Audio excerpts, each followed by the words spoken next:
Welcome to Hub History, where we go far beyond the Freedom Trail to share our favorite stories from the history of Boston, the hub of the universe. This is episode 175, The Disappearing Passengers of Flight 30. Hi, I'm Jake. This week, I'm going to be talking about a terrifying 1982 plane crash at Boston's Logan Airport. World Airways Flight 30 landed on a winter night in the middle of an ice storm. The plane touched down late on a slippery runway, sliding into Boston Harbor and breaking in half. The passengers and flight attendants pulled off an impressive self-rescue, and fewer than 40 of the 198 passengers and 12 crew had to be hospitalized. While the FAA, Massport, who operate Logan Airport, and World Airways all argued publicly about who was to blame for the accident, they all agreed that it was a miracle that nobody had been killed in the crash. Or had they? But before we talk about the disappearing passengers of Flight 30, it's time for this week's Boston Book Club selection and our upcoming historical event. My pick for the Boston Book Club this week is the website New England Aviation History. It's a terrific resource and inspiration for any topic related to aviation, especially the very early years. We've used their articles to help prep for our episodes about the 1910 Boston-Harvard Aero Meet, about Amelia Earhart in Boston, and about early balloonists here in Boston. The site has sections devoted to plane crashes and other aviation accidents, unsolved mysteries of the air, and aviation history. Within the history section, I'm especially fond of the subdivisions having to do with long-forgotten airports, the airships, flying machines, and general contraptions that early pioneers used to take to the skies, or at least to make an attempt to take to the skies, and the aviation firsts that happened here in New England. One of my favorite aviation firsts on the site is this 2017 article about the first balloon flight in Boston, which was notable for resulting in the first aviation lawsuit. The earliest known balloon ascension to take place in the state of Massachusetts occurred on September 3, 1821, from the Washington Gardens on Tremont Street in Boston. The pilot was a well-known aeronaut by the name of Louis Charles Gilles, who had begun making balloon ascensions in New Jersey in 1818. The balloon landed at Ten Hills Farm in Somerville, a town just to the north of Boston. Not only was this flight the first of its kind in the Bay State, but it also triggered what might be the first lawsuit involving a balloon. Ten Hills Farm was owned at the time by a man named Swan, who sued aeronaut Gilles for damage to his vegetable crops. The facts of the case were stated in a newspaper article which appeared in the New Ulm Review, a Minnesota newspaper, on December 21, 1910, as part of an article about the potential liability attached to air travelers who may inadvertently cause damage to private property on the ground. The case involving Louis Charles Gilles was cited as a precedent, even though it had occurred 89 years earlier.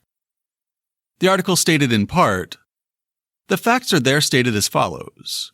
Gilles ascended in a balloon in the vicinity of Swan's garden and descended into his garden.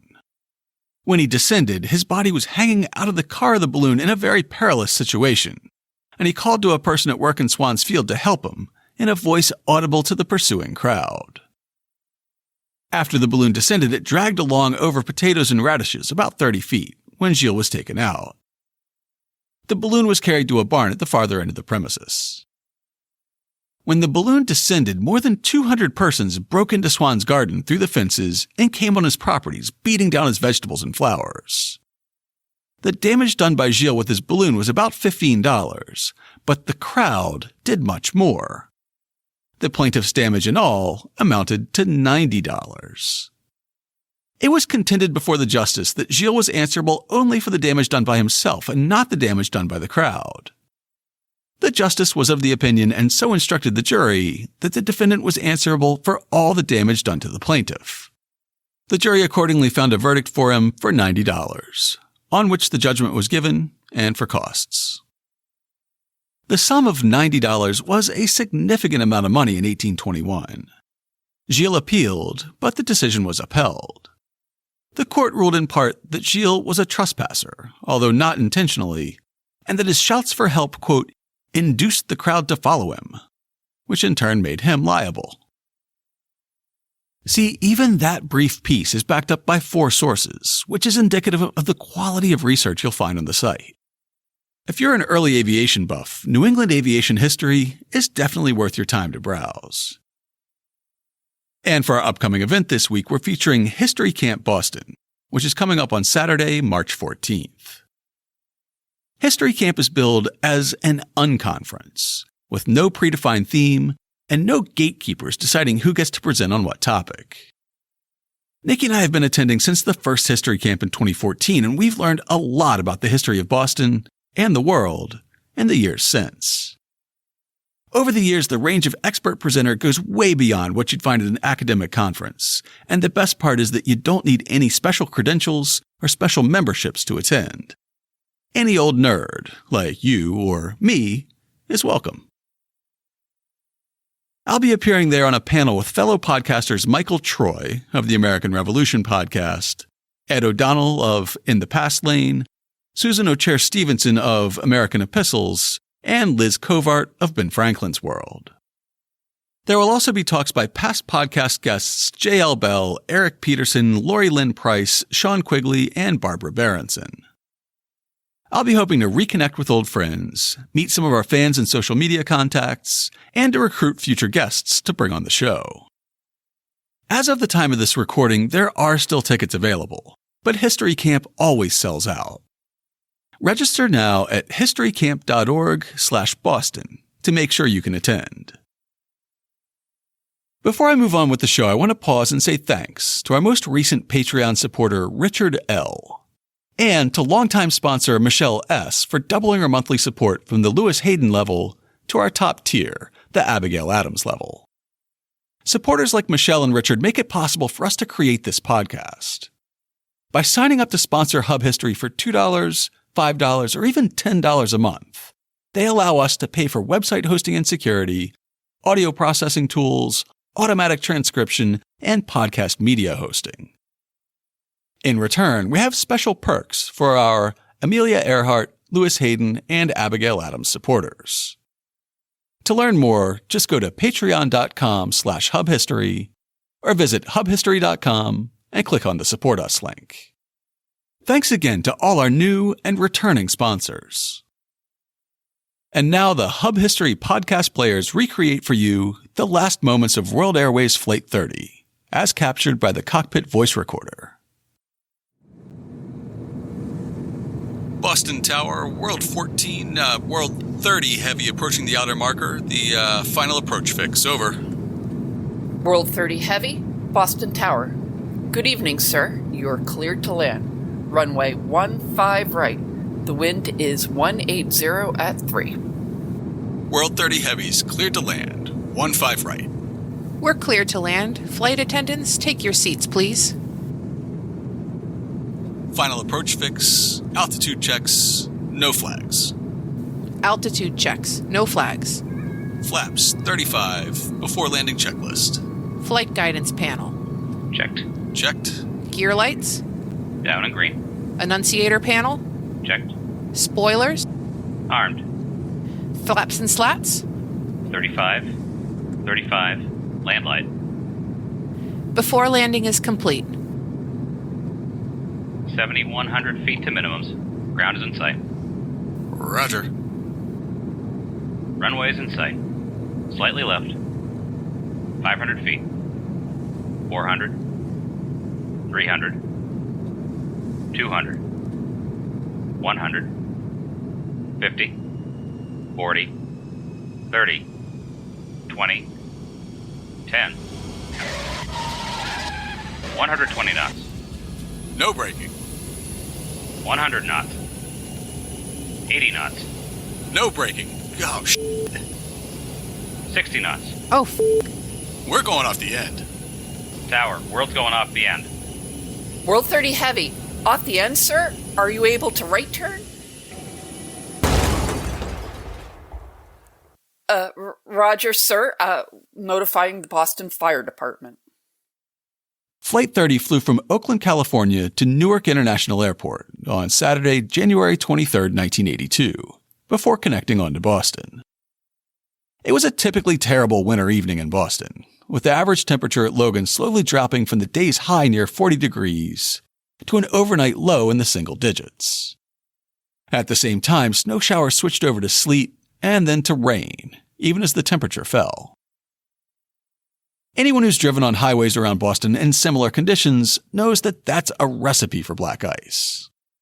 But instead of, say, a Honda Accord going 55 down the Mass Pike, the crew of Flight 30 found themselves behind the controls of a 300,000-pound McDonnell Douglas DC-10, and it was traveling at almost 140 miles an hour when it touched down on runway 15R. Earlier in the evening, the runway had been briefly closed for snow and ice removal. However, the National Transportation Safety Board accident report makes it clear that those efforts were only partially and temporarily successful. About 1 hour 48 minutes before the accident, the pilot of a Piedmont Airlines B-727 reported that braking was fair to poor. He was the first pilot to land after the runway had been reopened at 5:36. At 6:49, a Northwest B-747 pilot landed and reported the braking as fair to poor. 9 minutes later, however, a Delta DC-8 pilot reported braking as poor to nil.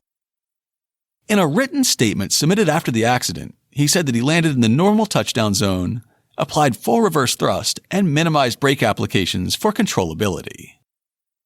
He recalled that the last 1,000 feet of the runway was very slippery, and he found wheel braking ineffective. At 7:03, a British Airways Lockheed L-1011 pilot reported to the tower that, because of runway slipperiness, he was having trouble aligning the airplane with the runway for takeoff. At 7:28, a Northwest Airlines DC-10 landed and reported the braking as poor. This pilot stated later that after landing, he activated reverse thrust on all 3 engines as quickly as possible, and the engines spooled up evenly. When he applied wheel braking, he did not feel any deceleration. He stated that he would have normally started out of reverse thrust at 80 knots, but because of noticeably high rollout speed when 3,000 feet of runway remained, he left the 3 engines in the reverse thrust range. As the airplane slowed, the number 3 engine compressor stalled, and the engine temperatures exceeded limits. He recalled braking and steering difficulty as he turned the airplane onto the taxiway at the end of the runway. World Airways pilot Peter Langley and co-pilot Donald Hertzfeld soon encountered the same stretch of runway that other crews had described as having poor or nil braking, though it would be revealed that nobody had given them an updated weather report or passed along the other pilots' observations. After reversing the engines and standing on the brakes, Langley saw that the end of the runway was coming up fast in the windscreen, and he made the difficult split-second decision to veer left off the runway and into the grass. This allowed the plane to avoid a wooden structure supporting the landing lights that guide incoming flights in, but it took them down an embankment and into the water. The NTSB accident report describes the last seconds of Flight 30 in more detail. The airplane touched down at 7:35. Immediately upon touchdown, the captain realized that the runway was very slippery.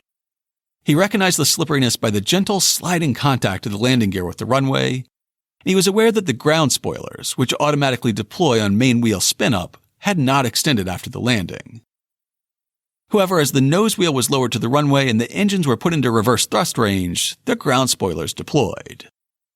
Several seconds later, the captain applied full reverse thrust on all engines and fully depressed the brake pedals, where he held them throughout the landing roll. At 7:36, about 11 seconds after touchdown, the captain called out, "No braking," which was followed 14 seconds later by his second no braking call-out. He did not experience directional control problems, although he had little steering control. About 9 seconds later, he remarked that the airplane was going to go off the end of the runway, and the first officer immediately notified the tower controller.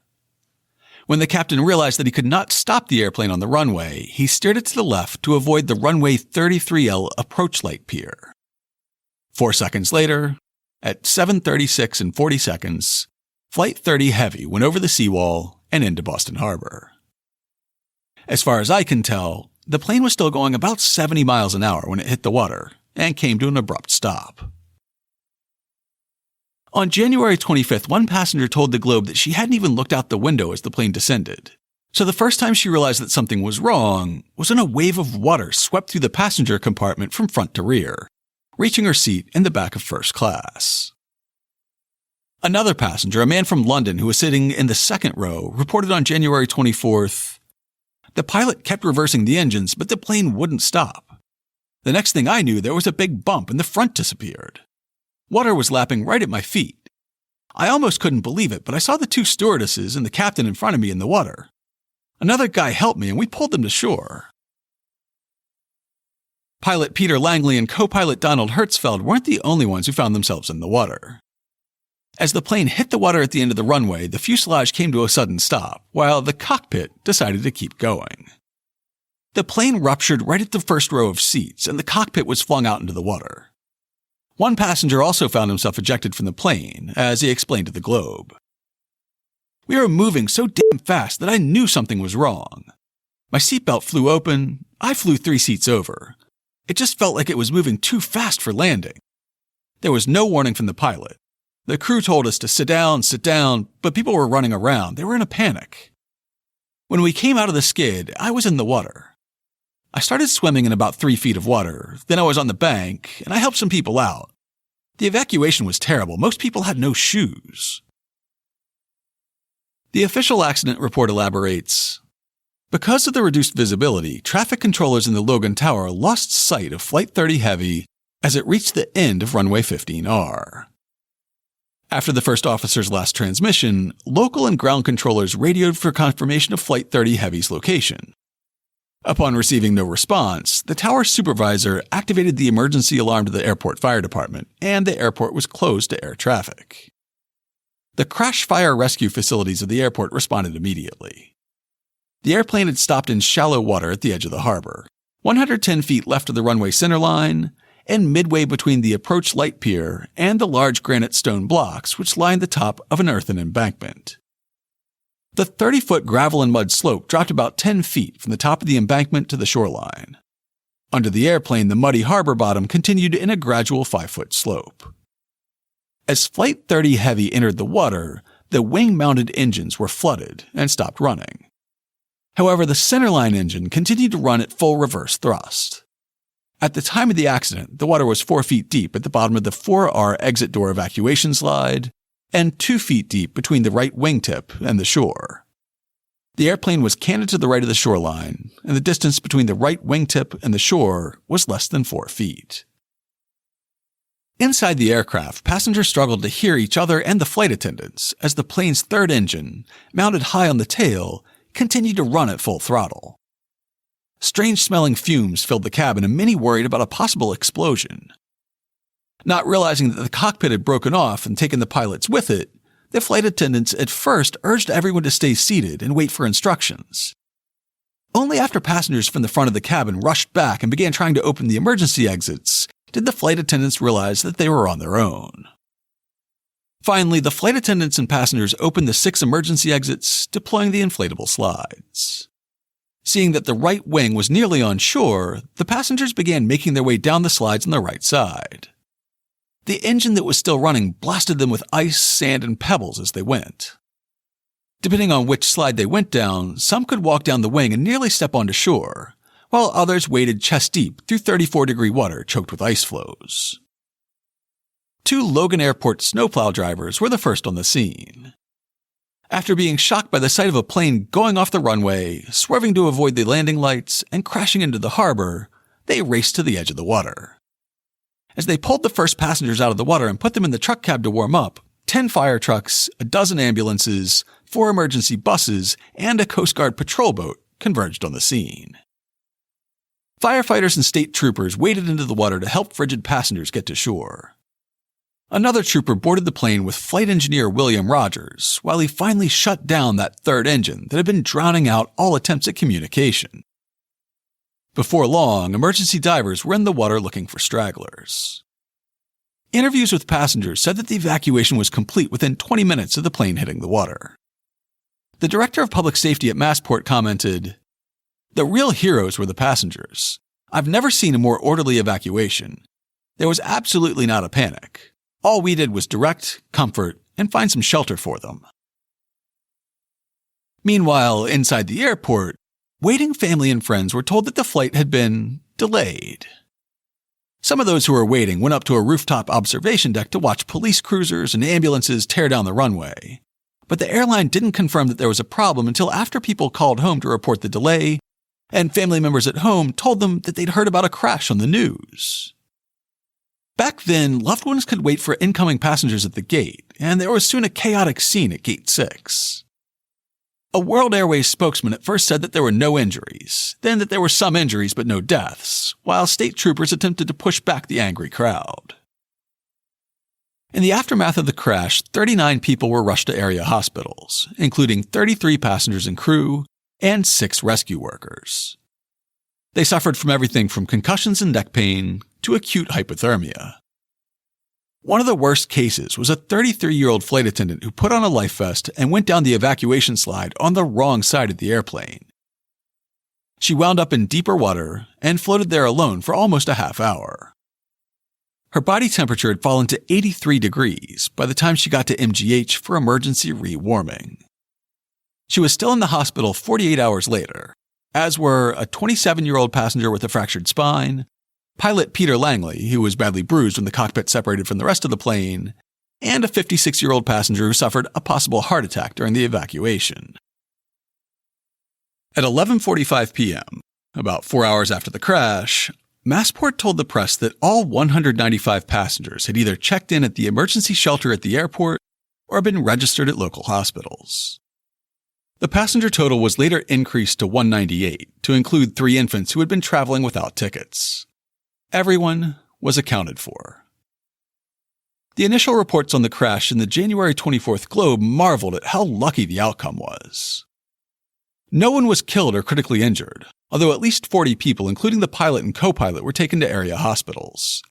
Most were released after treatment for immersion and minor injuries.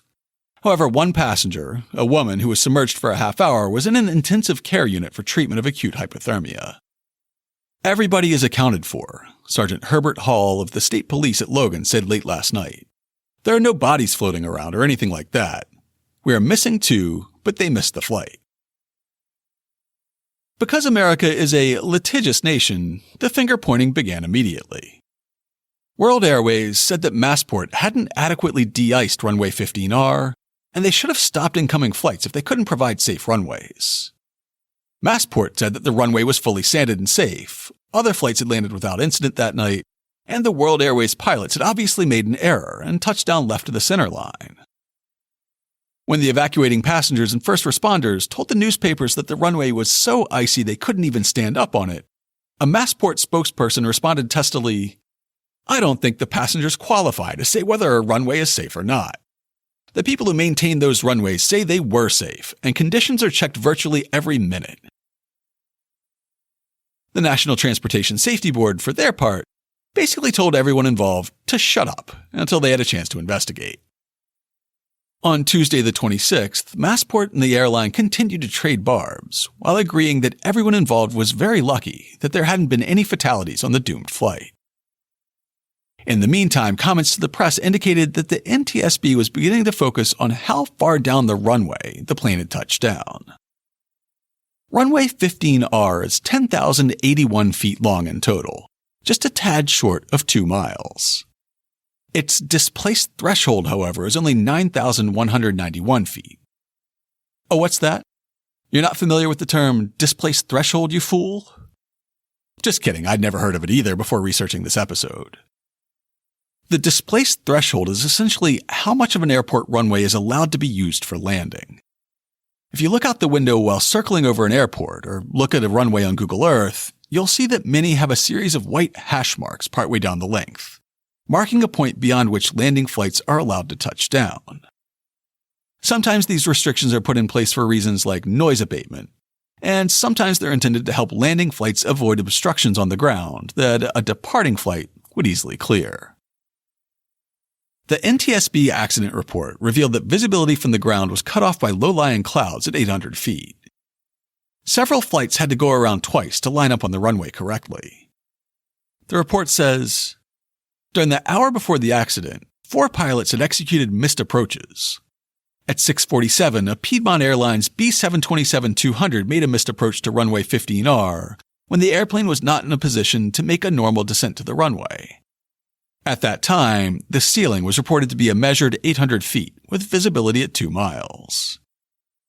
At 6:54, a Republic Airlines B727-200 made a second missed approach to runway 15R, when the airplane broke out of the overcast at a point from which the pilot could not complete the landing. At 7:06, a Northwest Airlines DC-10 pilot found the ceiling ragged at MDA, with visible precipitation. He saw the runway at about 2 miles and made a missed approach. These 3 airplanes completed their second approach successfully. At 7:09, the fourth airplane, an American B727-100, which did not have the runway in sight at 780 feet, was directed to make a missed approach when a British Airways L-1011 had difficulty taking position for departure on runway 15R. His second descent to MDA was similar to the first. He did not have runway contact upon first reaching 780 feet. However, he subsequently sighted the runway and was able to complete his landing. With that low ceiling of visibility, the pilots of Flight 30 were approaching the airport at a lower angle than prudence would normally call for, so they'd be sure of having plenty of time to visually locate the runway and line themselves up. Earlier in the flight, they'd been wrestling with an automatic throttle system and didn't realize that they were now approaching at a higher speed than recommended. This combination of factors meant that instead of touching down near the displaced threshold markers and having 1 3/4 miles to stop in, they overshot the hash marks by 2,800 feet, losing almost a third of the usable stopping distance of the icy runway. The NTSB's final conclusion said that there was blame enough to go around. The National Transportation Safety Board determines that the probable cause of the accident was the minimal braking effectiveness on the ice-covered runway.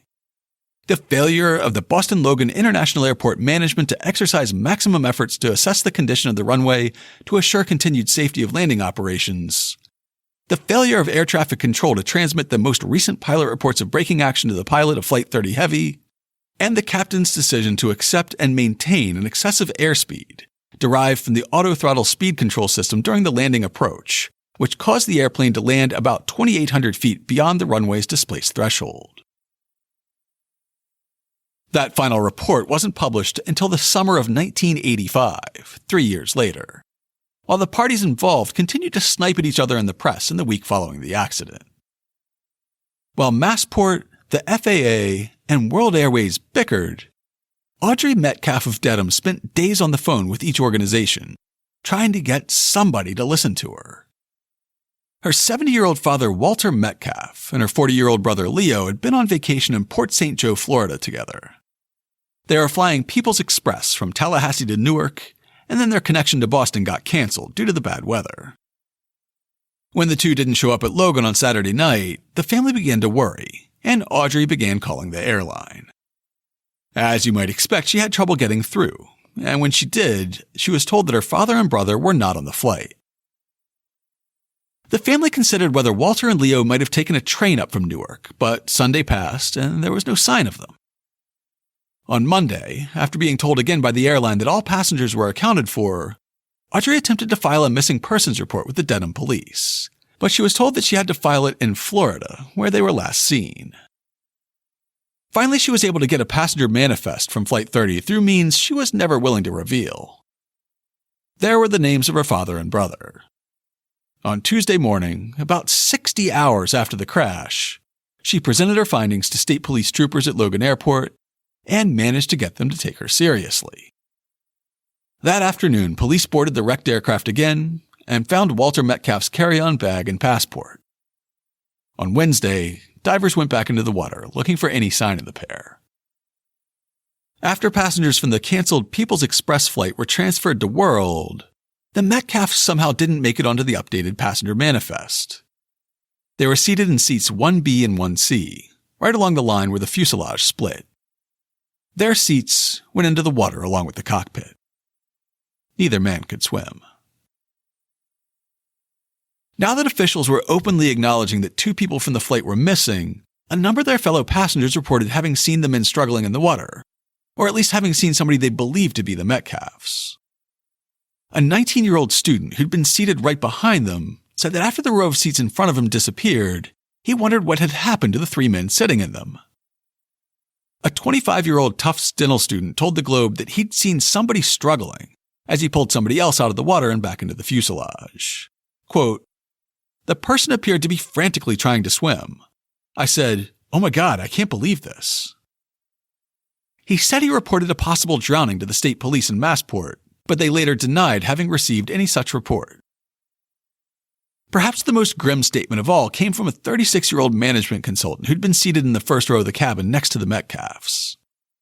When the plane hit the icy water, he recalled being one of 7 people thrown into the water. He lost his glasses on impact and then struggled with his seatbelt as his hands grew numb. Finally, he managed to release the buckle seconds before his seat sank below the surface. He said that another passenger helped him grab onto something solid to help him float. Then the flight attendants yelled at him to swim to the left. But I decided they didn't know what they were talking about because that was towards the open water. He decided to turn right. There were other people to the left, and I have to assume it was the Metcalfs. I could hear them. Everybody was yelling, "Help us! Help us!" He said he followed a white blur that swam by and ended up being helped into the fuselage. He went down the slide to the wing, and down the wing to the shore, and into a waiting ambulance. He told the Globe, "I told a policeman, I told a medic, and I told the ambulance driver that there were still people in the water, and they said, 'Yes, we know, there are people working on it.' Then I saw the Metcalfs in your newspaper. I guess the worst feeling I have is if I hadn't lost my glasses, I would have been able to see. I would have been able to help." On Friday, January 29th, 6 days after the accident, divers were methodically sweeping the area up to 100 yards from the plane, looking for any sign of the Metcalfs. Meanwhile, debris from the plane began washing up all over Massachusetts Bay, and even as far away as the ocean side of the Outer Cape, between Truro and Wellfleet. Helicopters began tracing arcs between Boston Harbor and P-Town, while police combed the beaches of the Boston Harbor Islands. The chances of recovering the bodies of the missing men began to seem remote. It wasn't until February 2nd that the airline would acknowledge that Leo and Walter Metcalf had handed their boarding passes to the gate agent upon boarding Flight 30, and one of the airline staff had simply forgotten to cross their names off the list of no-shows. In the meantime, the wreckage of Flight 30 had been removed from the end of runway 15R, leaving no visual reminders of the accident. On February 4th, rough seas and increased ice flows made diving in the harbor impossible. The search for the Metcalfs' bodies was called off. On April 3rd, the family held a memorial mass at St. Mary's Church in Dedham. The last victim, the 27-year-old with the fractured spine, was discharged from MGH on April 7th. On the first anniversary of the crash, Audrey Metcalf told the Boston Globe that she wasn't satisfied with the results of the NTSB investigation. "All they care about is how the plane crashed. I knew the plane crashed. I wanted to know about the rescue. They didn't focus on my father and brother or even on how many people were on the plane. That's what I'm still angry about." The family filed a $25 million wrongful death suit, which eventually settled for an undisclosed amount. On the second anniversary of the crash, Audrey sounded more resigned in comments she gave to the New York Times. "Knowing that they're out there somewhere in the ocean is very hard. They feared the water terribly. For both of them to die that way was terrible. I know that they're dead. It's not that. I had their names put on the headstone where my mother's buried. But it's very hard to see their names there and know that their bodies aren't." To learn more about the crash of Flight 30 and the disappearance of Walter and Leo Metcalf, check out this week's show notes at hubhistory.com/175. We'll have links to some coverage of the accident in the New York Times and a whole lot of coverage from the Boston Globe. We'll also include some pictures of the wrecked DC-10, and we'll link to the NTSB's accident report for World Airways Flight 30. In our dramatization of the cockpit voice recorder on World Airways Flight 30, co-host Nikki Stewart played Flight Engineer William Rogers, Mariana McCormick was the air traffic controller, co-pilot Donald Hertzfeld was played by Joe Harris, and pilot Peter Langley was played by yours truly. We'll also have links in the show notes to information about History Camp Boston and New England aviation history, this week's Boston Book Club pick. Before I let you go, I just want to share some of the awesome listener feedback we've been getting recently. First up, we have an email from a listener named Corinna. Just wanted to say that I love the Hub History podcast. It's super interesting, and there's so much Boston history I have no idea how I'd learn about otherwise. I showed it to my good friend, and we've been talking about starting something similar about Paris. Anyway, good luck. I'm a fan.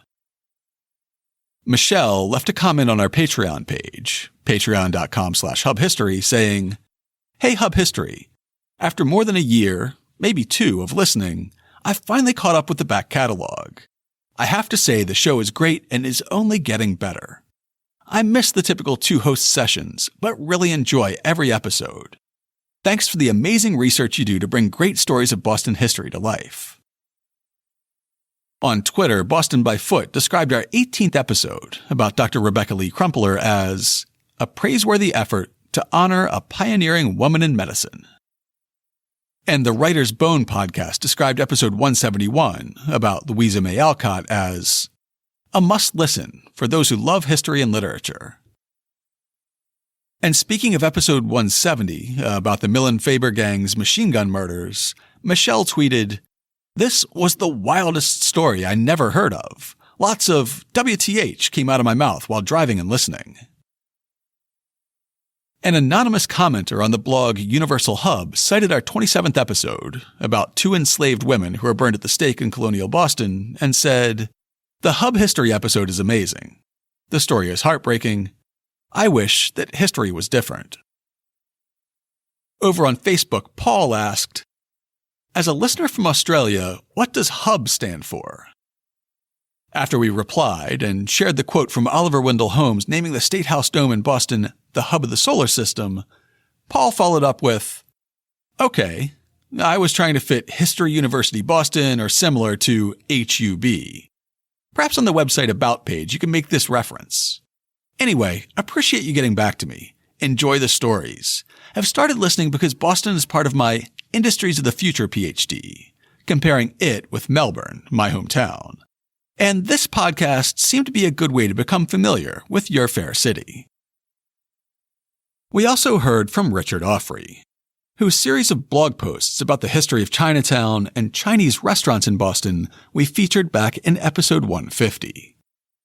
He wrote in to let us know that he's been revising and expanding the series. Richard says, "Hope you've been well. I've expanded and revised the first part of my history of Chinatown, and it has basically doubled in length. I've added more information on the first Chinese in Boston, the Queen of Chinatown, which surprised me, the first Tong, and much more. Hope you enjoy." Since we got that email, he also posted his expanded version of Part 2, about the first Chinese restaurants in Chinatown. We'll be sure to include a link to both parts in the show notes this week. We love getting listener feedback, like you just heard from Paul, Richard, Michelle, and Corinna. We're happy to hear your episode suggestions, factual corrections, and alternate sources that we might have missed. If you'd like to leave us some feedback on this show or any other, you can email us at podcast@hubhistory.com. We're Hub History on Twitter, Facebook, and Instagram. Or you can go to hubhistory.com and click on the Contact Us link. While you're on the site, hit the subscribe link and be sure that you never miss an episode. If you subscribe on Apple Podcasts, please consider writing us a brief review. If you do, drop us a line and we'll send you a Hub History sticker as a token of thanks. That's all for now. We'll be back next time to talk about unequal justice in Boston.